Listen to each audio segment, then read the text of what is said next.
Have we got a deal for you just today? One time only, close now. It's totally free. We're not charging you for this, understand? Only today. Well, actually, it's always been free, so there's nothing special about this. The typical catch cry of consumerism. Getting quick, getting fast, buy now. And we're going to explore consumerism on this post-Thanksgiving Day, which is, of course, known as Black Friday in the US. And we'll get into this a little bit more. Stick around. Episode 105. Two Chaps, many comments.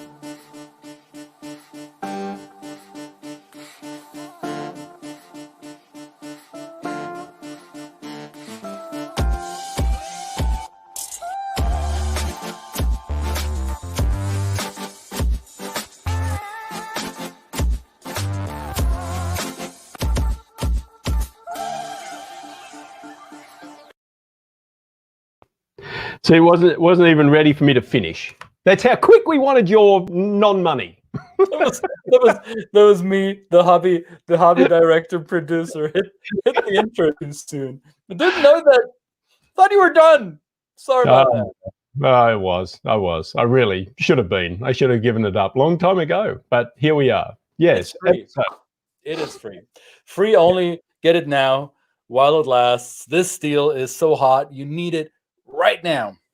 Absolutely. And you may miss out. FOMO, remember? FOMO. Oh, yeah. Fear of missing out, which may play a part in this conversation as we go forward. But what are we going to talk about with consumerism, sir? And on this story day of deals. Deals.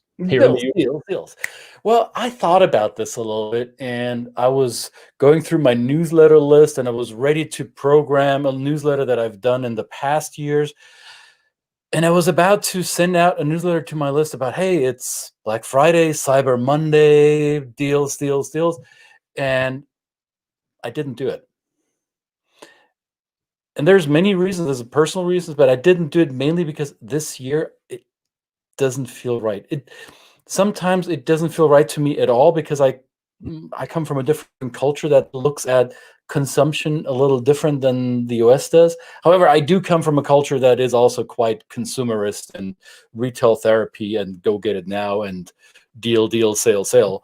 But somehow it didn't feel right this year because I wonder, and I'm curious to see the returns when they come in next week. How much money was actually spent this weekend, today, and over the course of the weekend. I've been taking a much more critical approach to consumption, but that may just be me. How do you feel about this? Well, I look at it at two levels, and I've had some experience in some countries where I've seen the growth of consumerism in real time. Having visited China over a period of a number of years, and that's a very quick adoption of consumerism, one might say. And although China, it's kind of a bit of a misnomer with China. People think that's it is a huge part of the economy, but it's still only on a macro level represents half of what the contribution of the consumer economy is to the GDP here in the US. So it's kind of said that really there's a lot of wealth in China now, and that's what's spending the money. But really deep down, there's still this investment in outside of the country and so on that's going on. But down to the core level, I think that. I grew up with certainly, we went shopping. But it was much more structured. There seemed to be a family outing. You went shopping one night of a week. The shops closed at 5 o'clock, and on Thursday you had late night shopping. You would go out and then there was anything that represented anything like Black Friday was Boxing Day, the day after Christmas. Yeah, 26th December, right?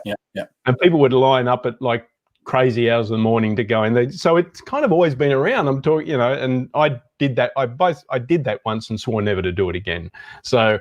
And as a retailer, like I've been a retailer too, and I have actually been in this country, I've been fined by the shopping center owners for not opening my store according, it's some crazy like 1 o'clock in the morning, because I said there is no way I'm going to put my staff in a store at 1 o'clock in the morning just to satisfy the clients that are going to come in. So that's a kind of, that, I guess that kind of tips into a bit of a moralistic stand. Not a moralistic stand, but it's just my values and saying this is how I want to treat my employees.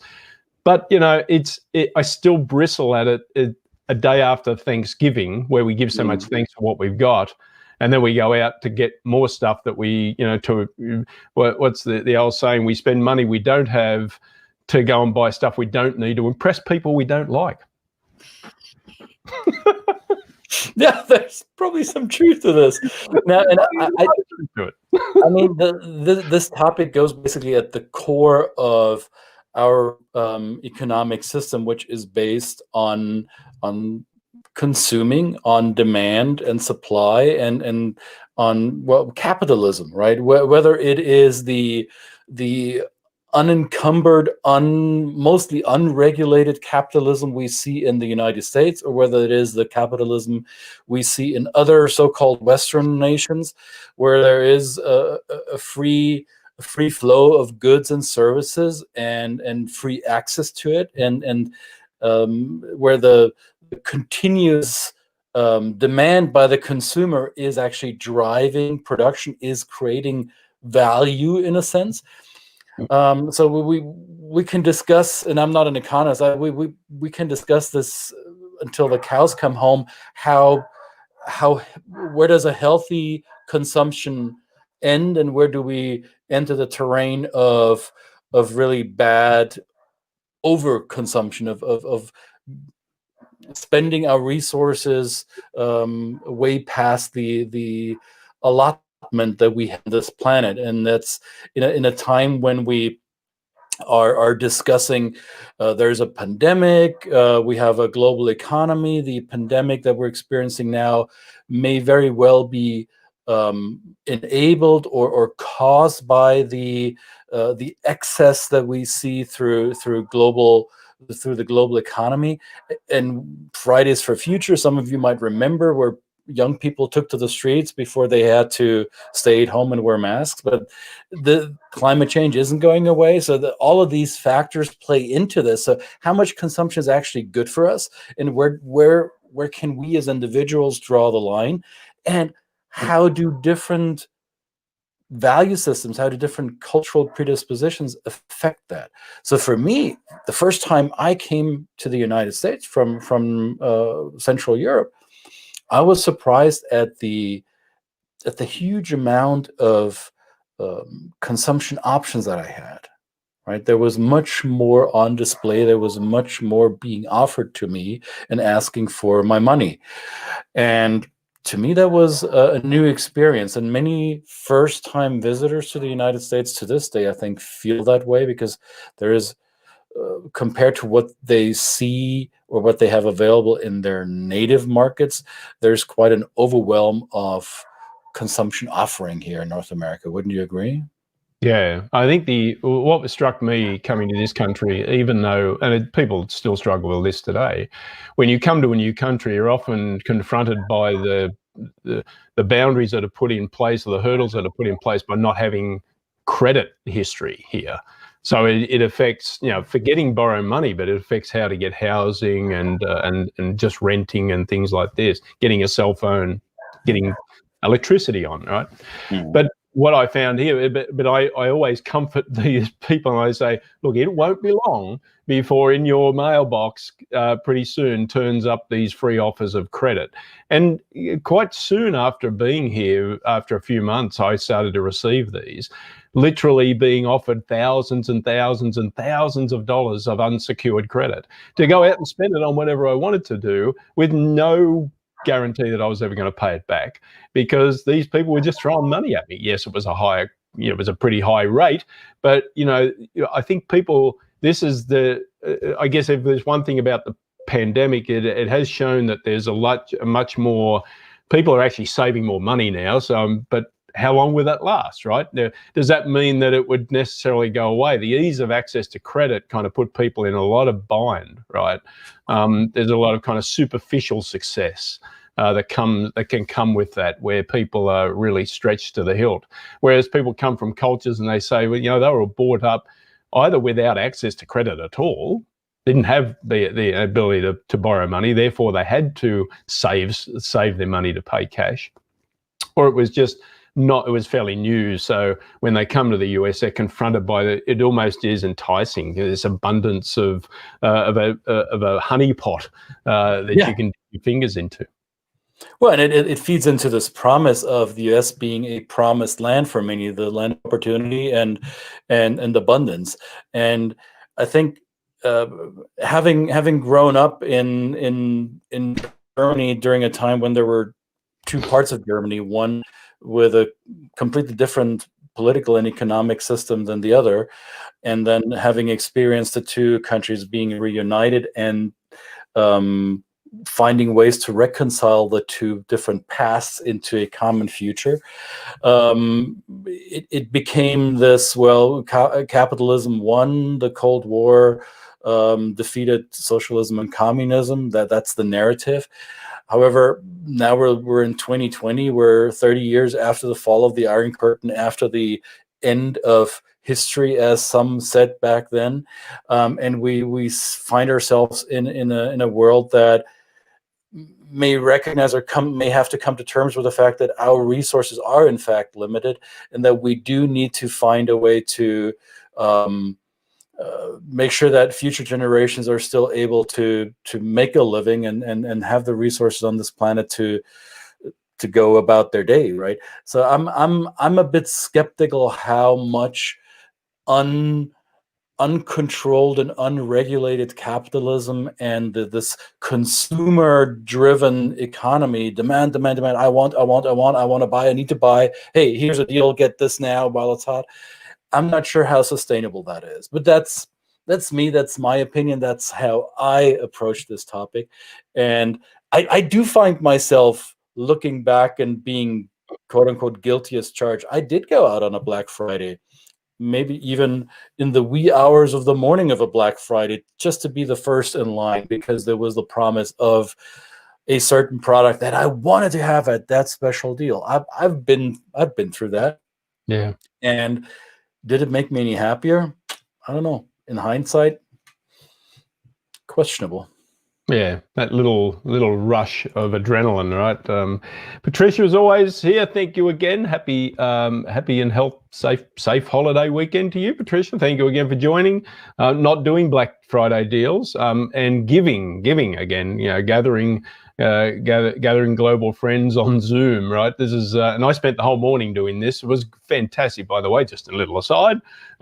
600 students from around the world presenting on their observations of intercultural learning and that kind of thing that they've been going through. Gives you a lot of hope. These young'uns are learning, my friend. They're learning. And 2020 should be a year to minimize material and increase community engagement and empathy. Amen to that. And again, the virtual world has reduced expenses as well as the wants. Nowhere to go, no one to impress. But I'm thinking of opening up a store that just sells the tops of suits. And I mean, like as a package, the shirt, the tie, and that kind of thing, with maybe matching pajama pants. I don't know, maybe might give that. I think there's a whole new market in that. While I tend to agree with Patricia for now, I think regardless of how our business conduct will evolve through the rest of the year and into 2021, I think human ingenuity and our innovative abilities will lead us to create new sorts of services and products that will allow us to impress people virtually, digitally, in many other ways. I came across an article just this morning about the Zoom on steroids version, which companies might embrace. There's a concept out that's called, I believe, Square, where you have a fixed screen, a big flat screen in your dedicated workspace at home or wherever that may be, and with multiple cameras built in, and you create the illusion of having a co-office with somebody else. It's I'll find the link and I'll post it. It's scary good. And the new next shiny object, while none of us will probably need it, there might be some genius marketer creating a demand for it. So this not impressing anyone, I'm sure humanity will find a way to boost somebody's ego and create a desire to be better, more beautiful, more productive than others, right? So Right. Well, that's not going to go away. You see the coding though in the messaging, right? The marketing, I think, is already taking place.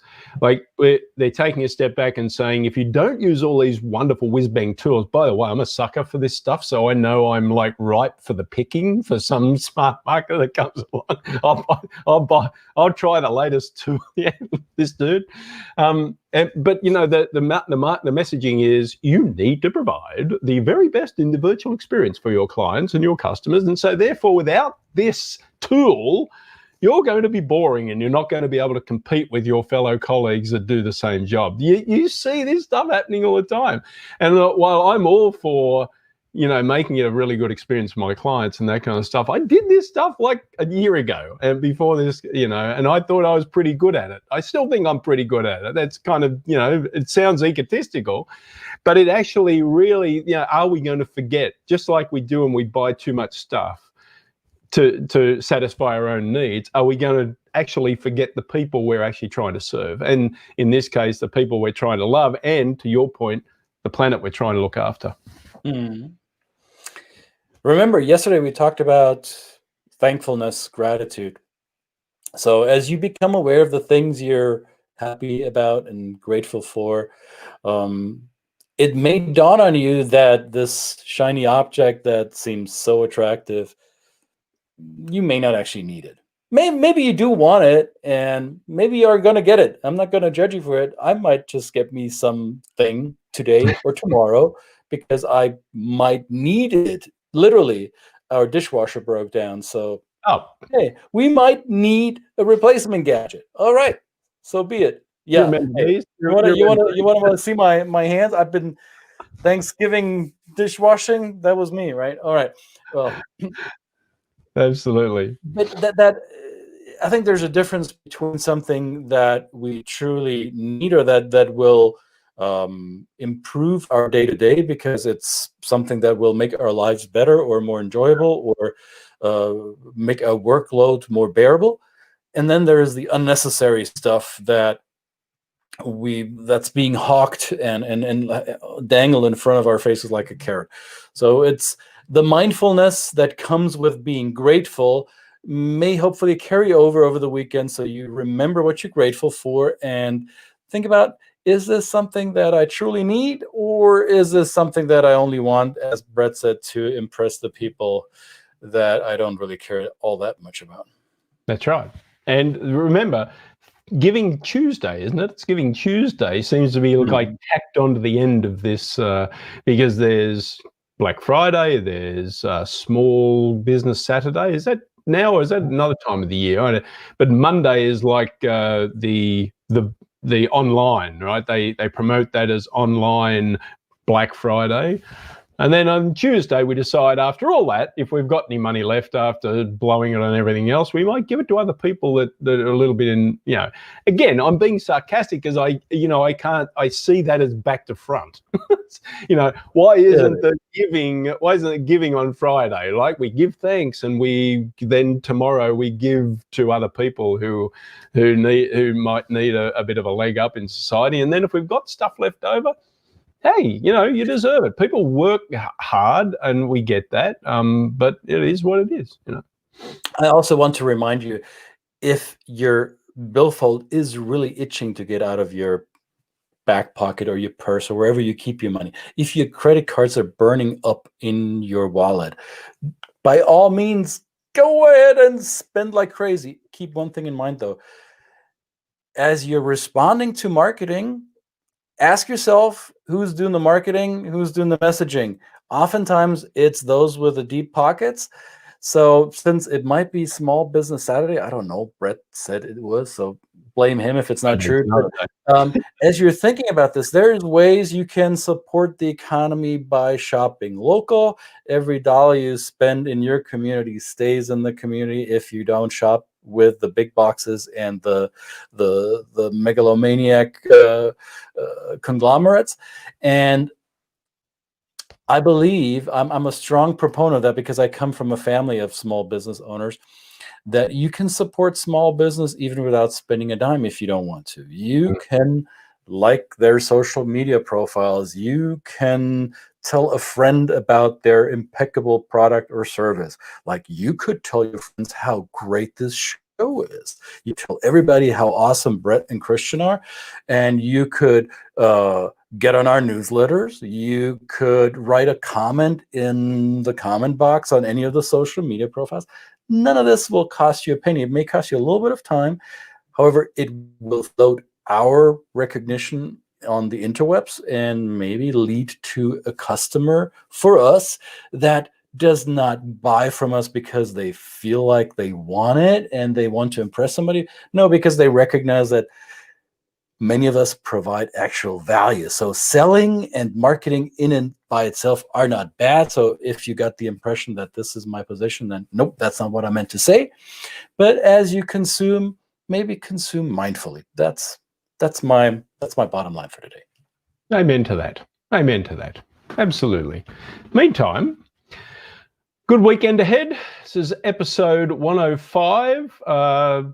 Just keeps on rolling on. And what do you got planned for the weekend? So after, I guess you've just had a day off, you'd probably be working. You should be working. If you You mean did you just call me lazy? Is that what happened? No, not at all. I'm just passing a comment. I shall be working. There's work to do, right? There's value to generate. There's value to do. And there's family also. There's going to be some family time. Yeah, and by the way, it's not just the holiday time it may be the holiday in this country, but the rest of the world is still ticking along. Yes, sir. For us globally connected people. So, by the way, I take the Australian holidays and the US holidays, all of them. And the Polish ones too? Oh yeah, the Polish ones definitely. Yeah. I thought so.